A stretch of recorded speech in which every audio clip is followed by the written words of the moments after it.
Mais quand on doit courir, il y a des ballons.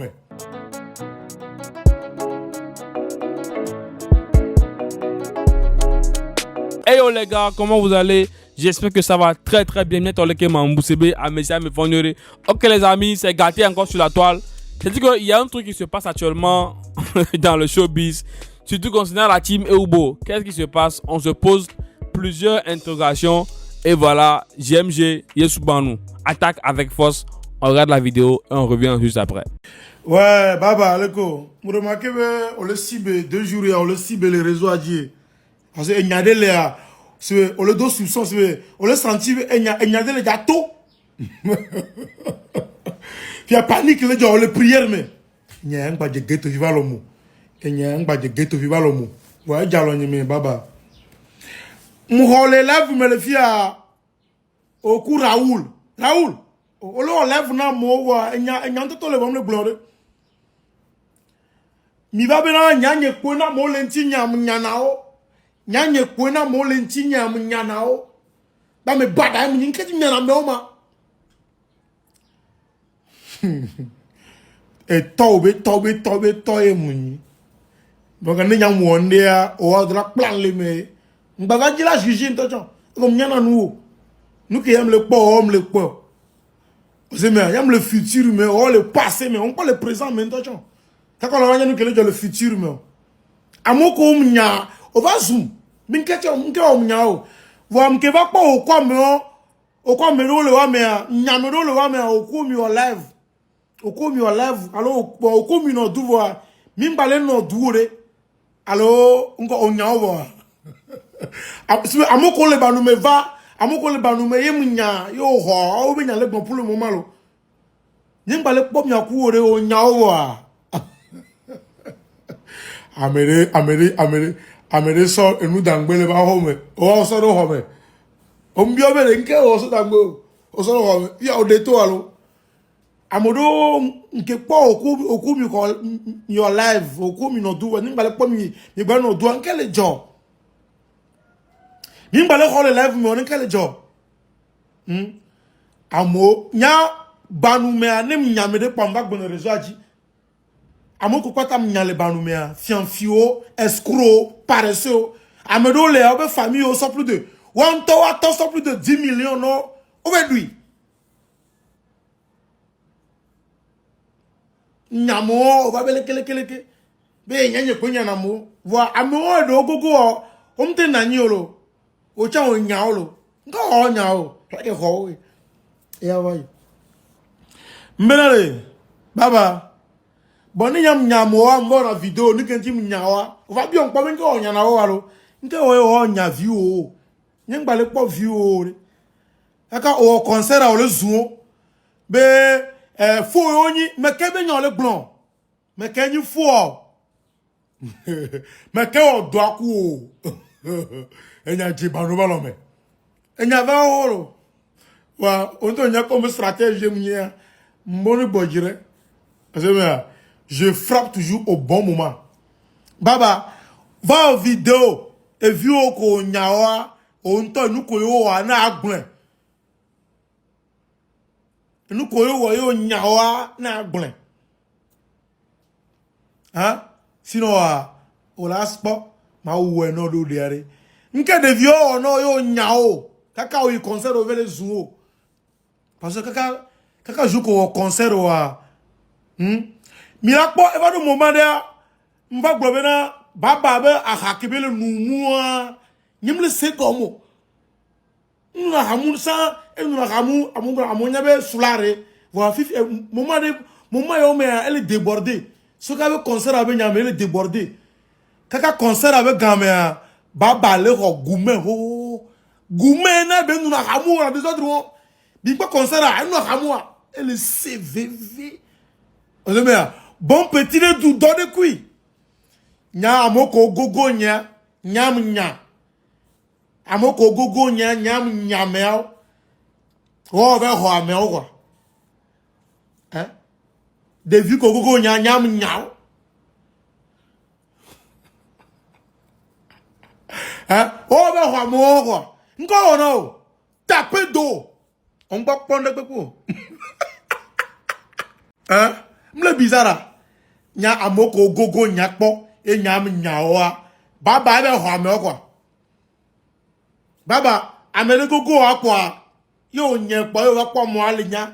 O wa po ele hunye me po o wa po le ntinye po. Jamais. Amedela gogo anya wa ho so ho jamais. Amele gogo yo o la nye. Nya ma ho mo so ho nye. Je ne suis pas un hypocrite. Abi wa me nyem lo na be nya gbovo a. Ma ne va ne gogo ne ma no nti so odore. Je ne fais pas ça. Ne nyem fi no kwa ma gogo. O jang ba gogo mu. Hein? Baba, nya amoko nyam nya. Ame on to velo to no bena yo kenyi geto vive bon petit. Amoko nyam nya. Ono banu me nyam nya o. Amoko go nyam nya o be ho so apa. Onye na no mu ya. Hein? Menu nyo jina be ya wa.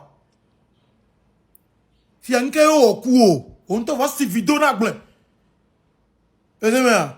Chale, mi mlo romaka, mi wo romaka. Avant concert, avant Baba be concert, Baba elle no hamusu bo.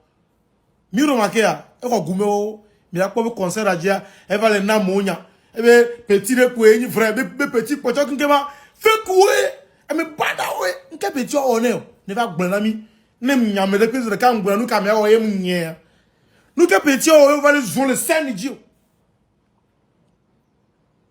Nke petit o ka va le zon le scène dio.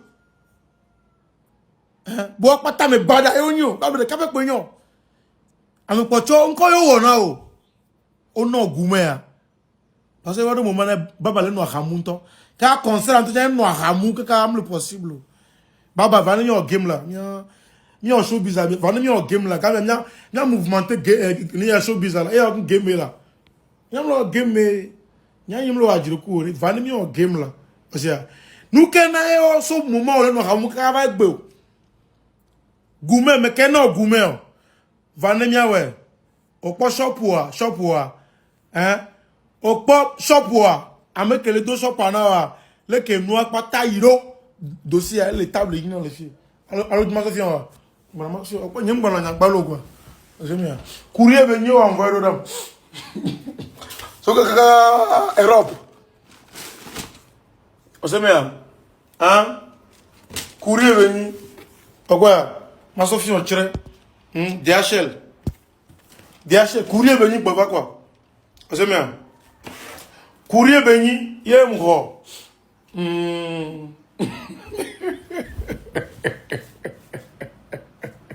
Baba, menare.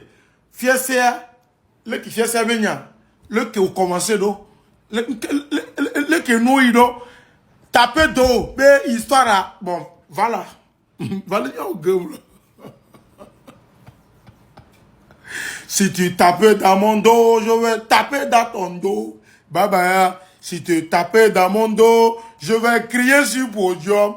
Novio. Hein? Novio. Et vieux, on tape donnant. On me dit si téléphone à blanc. On va aller dans le podium. On me dit le nom, il y a un chan. On peut non,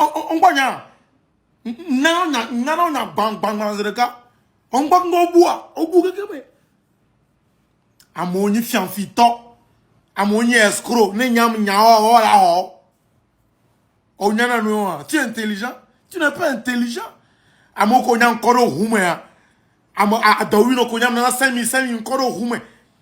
Nwanu no. Amo va tranya over ho. On l'intelligent quoi. Vanemi odoa. Nem nyamo va bien ngo kunya na mo. Ngo jo nya view kenkemo. Bon les amis, on a fini de mater la vidéo là. D'en fait là. Bon, ça fait déjà quelques mois, quelques jours, quelques semaines, on est là, on se pose la question, mais pourquoi hein, le frère Joachim n'est plus hein, avec cette lot? On se pose la question, mais qu'est-ce qui se passe? Mais souvent, moi, je voulais pas mettre ma bouche parce que dans l'affaire là, c'est des trucs qu'ils font, ils préparent des sons et puis ils se mettent un peu distants entre eux et puis après ils mettent un son, voilà. Mais on a vu depuis le concert que cette lot a fait, depuis il a gagné Superstar Contest là, il a gagné Award là. Depuis il a gagné Maison. Depuis, il a eu à faire des choses, mais on l'a pas vu. On n'a pas vu Joachim à côté de son boss. On sait que dans les clashs, des fois, quand ça pète là, voilà, c'est Joachim Migos qui sort et c'est lui qui prend le devant et tout. Mais dans l'affaire là, on ne le voit plus. Depuis, on ne le voit plus. Donc, les Banou, la team de l'autre côté là, se pose des questions pour savoir, mais pourquoi? Il est parti où? Quelle est l'affaire? C'est pour ça qu'eux-mêmes ils disent que c'est dans ça, en fouillant les trucs, en fouillant les choses, ils ont vu qu'il y a un truc qui va plus bien entre les deux. qu'il y a un truc qui va pas, qui va pas comme ça, entre cette loi et puis Joachim. Donc, il dit que le dossier là va sortir. Les gars, est-ce que vous là, vous ne voulez pas écouter et entendre, genre voir le fond du dossier là. Donc, moi, je suis là, j'attends calmement pour voir qu'est-ce qui se passe exactement là-bas. On veut comprendre. Sinon, moi, s'il veut que l'affaire là soit finalement éteinte plutôt, bon, ils n'ont qu'à faire une vidéo ensemble et on voit les deux. C'est-à-dire qu'on voit cette lot, on voit Joachim. Avant, on les voyait dans le salon ensemble. Moi, j'ai fait une vidéo où on voit Joachim dans sa chambre et puis cette lot vient et puis il parle. Voilà, ils sont ensemble. Maintenant, on veut voir ça. En fait, c'est pas un clash. En fait, ce qui se passe là, c'est pas que il y a un problème entre GMG et puis Yeubo. Non. C'est que on veut encore voir les deux personnes ensemble. Parce que des fois, quand ils sont ensemble là, ça chauffe bien. Et le game aussi est bon. Et le game aussi est doux, quoi. Vous voyez un peu, non? Donc, cette lot, tu as eu le signal. On veut vous voir ensemble. On veut vous voir encore dans la suite des feats. J'espère que ça là, c'est un bon feat qui est derrière. Et que c'est pas eux, ils disent là. C'est pas affaire de Ken que il veut dire là. Je pense que c'est pas ça. Voilà, non, on veut pas ça. Ce qu'on veut, c'est qu'on veut vous voir ensemble, vous deux. Ok, les gars. Est-ce que vraiment il y a un truc qui va pas? Vous là, qu'en pensez-vous? Donc, likez la vidéo, commentez, abonnez-vous. Et on se retrouve encore pour d'autres épisodes de Quand j'ai dit. Ciao, ciao.